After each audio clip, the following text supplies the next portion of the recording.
Welcome back, penny pinchers. Happy Thursday, March the 9th. Can you believe it, guys?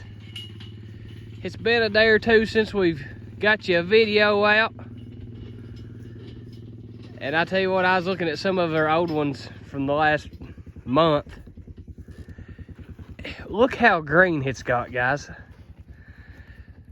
We're located in Eastern Kentucky, if you're a new time viewer. We're about 2 hours south of Lexington, where the Wildcats play. And we're about 2 hours and something north of Knoxville, where the Volunteers play. And guys, spring has sprung here. And it's been sprung. We had 70 and 80 degree temperatures last week here in Eastern Kentucky. And today's the coolest day we've had in a while. And it's 60 something degrees right now, guys. And this grass is growing. Look down there at that field. Guys, we got grass growing. So we're excited here at Penny Pincher Farm. And just a good update on everything. We are going to have some babies here. I'm guessing today's Thursday. I'm going to say by this time tomorrow, Friday, we're going to have at least one baby on the ground. The cow that Dad calls Charlotte, I think's what he calls her, the white cow. She wasn't too interested in moving with the rest of the herd right then, and she had her tail straight out, and she's just acting funky, you know. And we talk about, if you're new to cows, just looking for those subtle signs that something's just different. She was showing that. Normally, she'd have been the first cow in this paddock when we come in. She'd have been right over there. But instead, she kind of snuck off. And to be honest with you, it would not surprise me if she's having a calf literally right now. I can see her. You see this, guys? Right there she is laying down. I believe Charlotte's gonna have us a calf probably tonight. And she literally may have it before we end this video. But guys, that's what I'm talking about. Just that cow normally stays in your shirt pocket. One of those kinds. She's always the first to hay. She's always the first one to change paddocks. And she's over there off to herself, guys. And we turned her bull in, our Sturgeon Creek bull. Turned him in June the 1st. So guys, it's time. It's time. And that's a very, very good sign right there, guys, that we've got a cow that's got calving on her mind. Because that tells us that old Carlson from Sturgeon Creek got his business done. Right here's another cow. I noticed her in the last video I put out for you. That she was springing up. Looks like her back. This is an older cow, guys, so she's not going to hardly bag up. Her udders are not going to get as full as a younger cow would. They kind of just floppy, baggy. But back here at her back end's what I'm looking at, guys. You can see it's starting to swell, so it won't be long either for her. And we got about 3 more that's looking just like that in the back end. So that's a great sign, guys. I'm going to try to push these guys on over. They're not wanting to move, guys. We give them a very big paddock. We put them back on the front half of the farm for the last 3 or 4 days. Just because it was this weekend, we had some things to get into, and we weren't going to be able to move them or feed them. So we went ahead and pushed them over to this side, to this half of the farm. Go on, 13. Let's go. Right here should be one of her up-and-coming mamas. Go on, girl. I don't think she's nowhere close, I don't think. But her bags, her teats are swelling up a little bit. You can see them there. I believe she's going to make a good mama if she could have us a baby. But guys, these cows ain't wanting to move because there's grass. Go on. Hey, go on, mama. Go on. Hey. But guys, very important. You're not seeing me go get Charlotte. That's the white cow over there that's trying to have a baby. Guys, if you're rotational grazing, and you got a mama trying to have a calf, or has a calf, a new calf, guys, just leave them. Just leave them. Move the rest of the herd and go on about your business. They're in your field. They ain't going nowhere. So it is not going to hurt a thing. You'll do more harm than good by trying to go over there and run that cow back over here while she's trying to have a calf. You could, any number of problems, guys, could happen if we got that cow up and tried to move her with the rest of the herd. So we're just going to leave her right there. That way she's going to have all the privacy she needs tonight. And I hope by the time Dad gets back over here in the morning, we'll have a little baby that'll look a whole lot like that one right there. Go on. Go on. And that's not a good habit to get your cows in, guys, if you're rotational grazing. But the bigger ones, now these heifer calves, they don't mind it too good. We're gonna have to doctor on our fence a little bit. It's not putting out enough electricity to shoot us. We went around the fence all the way there about 2 weeks ago, and we got the voltage up to about 5,000 volts. So that's hot. I mean, that's plenty hot enough, but we'd like to get it hotter, simply because that's what holds our cows on our farm. That's our perimeter fence. So we like our perimeter to get as hot as we possibly can get it. So that's pretty much what we got going on, guys. We've unrolled some hay here. We're actually trying to feed too much hay, probably. In all reality, we probably don't need to be feeding hay because there's grass growing. There's grass growing. But the reasoning behind feeding the hay is just to get that added carbon on the ground, guys. And we're not feeding a lot of hay, so these cows will clean all this up tonight into tomorrow. So there won't be a lot left over, which is good, because if you leave a lot of hay on if this hay stays right here just how it is, and we fence these cows off of it for some crazy reason, that ground right there would not produce no grass. It would just smother it out, right? So we want to feed them a little hay, simply just to cover the ground, to get some carbon on the ground. That way we can get some stimulated grass growth.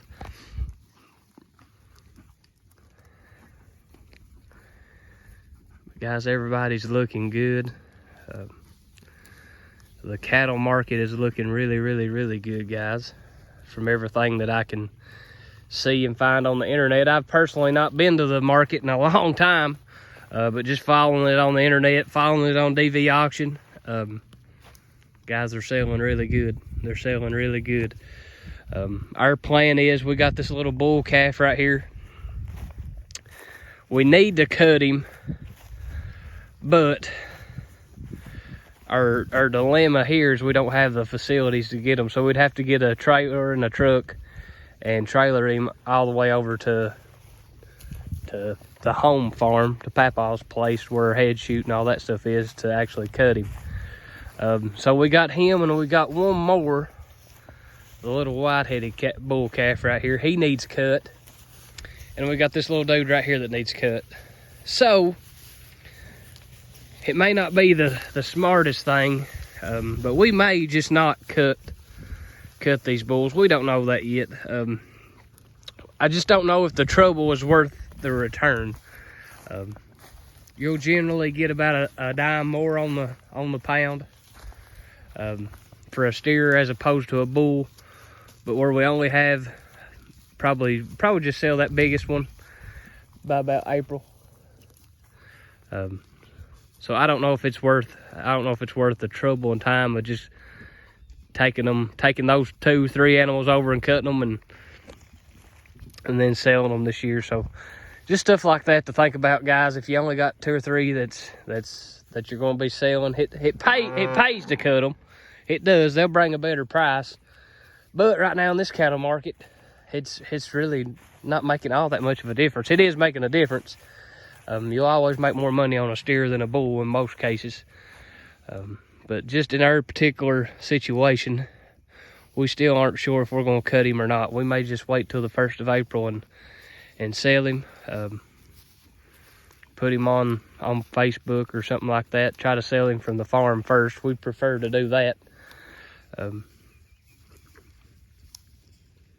See if anybody wants him for a grass-fed genetic bull or a grass-fed beef, whatever they want him for. Dad was pointing over here at one of the heifers. Now she, more so than the orange heifer, is starting to show. She's swelled up pretty good in the back end. Her teats is swelled up a little bit, starting to fill out a little. And she's the one that we actually thought we was kind of questioning whether she got bred or not. So that's good to see, I believe. When she got down in her back leg, we thought maybe she got bred during that time. That may have been the reason why she got kind of crippled up there. Here's another one of those cows, guys, that it won't be too much longer now, I don't think. Guys, here's one of those latest calves that was born out of the Somerset cows. And I tell you what, I was bragging highly on them when they was born. But I just tell you what, I don't know. They don't look like the same animals. They went from about a 8 to about a they're at a 5 because they're alive. I know they're not wormy because none of our cows is wormy, but they just don't look too hot. Here comes Miss Charlotte. So she's come over on her own. So here you go, guys. I'm gonna kind of get to the side of her and show you how she's holding this tail. And that's what's, you can kind of see how she's holding it up well. That might be part of the reason why. But when we first pulled up, she was holding it right straight out. So I think that she has really got it on her mind. And as a matter of fact, I think it was the second calf that she had. See how she's holding it out? The second calf that she had for us, I literally watched her have it. I watched her have it. So she's not bashful when it comes to that. So since she's come over, I may just walk over here and maybe try to get behind her and just see if she'll go down there to Dad. But you see how she's got that tail held back, how she's kept off to herself. So that's some very good signs, guys. Looks like she's got some junk going on in the back right there. So I would imagine that it won't be long at all. Won't be long at all. Go ahead, girl. See how her bag is really full. She got some, I call it junk, some discharge, some stuff coming out of the back. And guys, since it's turned off warm, these cows are losing that winter hair coat. And I'm gonna say by the time April gets here, historically that's about the time they start to lose their hair coat. I believe these cows is gonna be slicked off and looking like new money.